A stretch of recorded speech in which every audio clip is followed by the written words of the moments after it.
Have you ever walked into a place and immediately something just it didn't sit well with you? Like it felt off. Maybe the energy, maybe the people in the room didn't greet you. I don't know, maybe the colors, just the way it was set up, it just kind of rubbed you the wrong way. Well, unfortunately, for our young people, this is exactly how they feel when they step into your average church space. Even if they don't step in at all, immediately walking by, they're like, I don't know if I want to go in there. But why? Why is this there? You see, John 14:2 says, "In my Father's house, there are many dwelling places." And Pope Francis says, the church is not a home for some, it's a home for all. Youth ministry is about making the church feel like a home for the young people. And today, I want to introduce you a little more to the framework of the 5 M's of youth ministry and how they can start to make the church look like a home.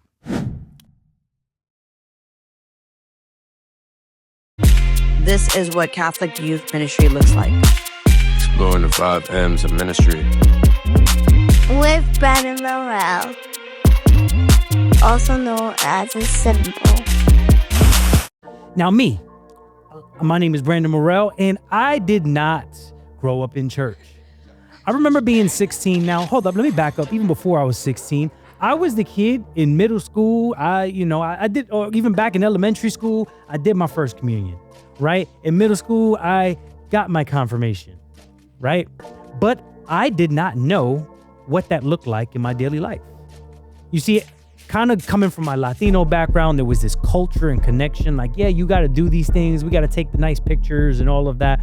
But we didn't go to church normally. We didn't really read the Bible or pray a rosary. I remember in my home, there was one crucifix in the house, and it was in my room because somebody gave it as a gift. And, praise God, whoever gave that gift, that probably is one of the things that led me to what I am today. But I did not feel like the church was a home initially until I fast forward till I'm about 16 years old. And this little nun, Sister Mary Eileen, comes with these little flyers about this, what I thought was a party, what I thought was just like a hangout spot. And I was like, oh, okay, cool. I get to go be there, get free food, chill with my homies. Like, all right, cool. I'll be in there, right? And fast forward, I'm 16, 1 week started to every week, started to, okay, let's go to this one day retreat. Okay, let's go to this overnight retreat. Oh, let's go to this weekend retreat. Oh, let's go to this conference, right? And again, to me, it was just like, okay, this is my spot. This is what, and then I knew they were talking about God, and yeah, we prayed, and there were these little moments, but I didn't fully take that in just yet, right? And little by little, this just became my home. This became the place that I felt safe at. It became the place that even though I didn't fully know God yet, I felt like this was a place for me. Now, I believe that young people are longing for that place. I believe all people are longing for that place, but particularly young people. When you look up the data and statistics about families and broken homes and our school systems and where they are, young people are longing for this home.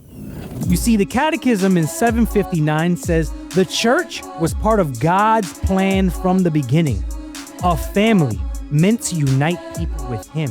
In fact, if you want to go to the root of that word covenant that we hear all the time, you hear that word covenant at Mass, you read that word covenant in Scripture, but really, covenant, yeah, it's a promise, yeah, it's an agreement, yeah, it's all these things that a lot of times you probably learned in Sunday school, but it's really about a bond, a family. In Ephesians 2:19, it says, "So then, you who are no longer strangers and sojourners, but you are fellow citizens with the holy ones and members of the household of God." The household of God. You see, I have this framework, the 5 M's, as a home. I want you to think about when you were a little kid and that little, the little drawing. Everybody learns how to draw a house. It's a little square with the triangle on top and the windows and the thing. Maybe you put a little tree or something on the sidelines. That little 5-point home. Right? And it's funny because I live in New York City, right? So homes don't look like that. They look like apartment buildings for most people. But still, even here, that little house is how we learned how to draw a house.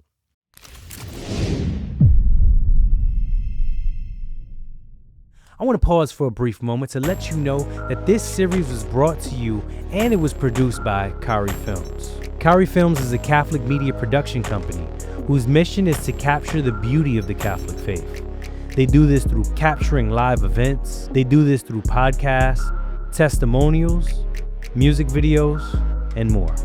You can find out more about them in the description below. Now let's get back to it. As you picture that, I want you to think of the floor, the foundation, the groundwork. That is what I would like to call the mission territory, right? So before you build a home, you need land. You need a space to grow.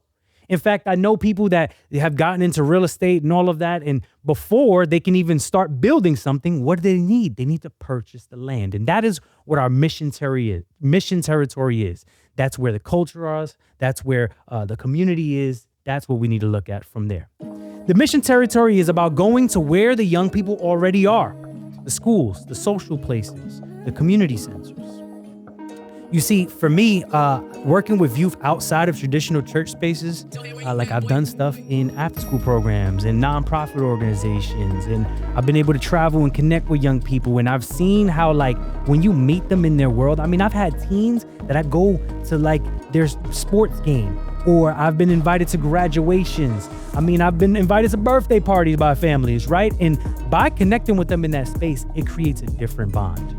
That's the mission territory. That's the ground.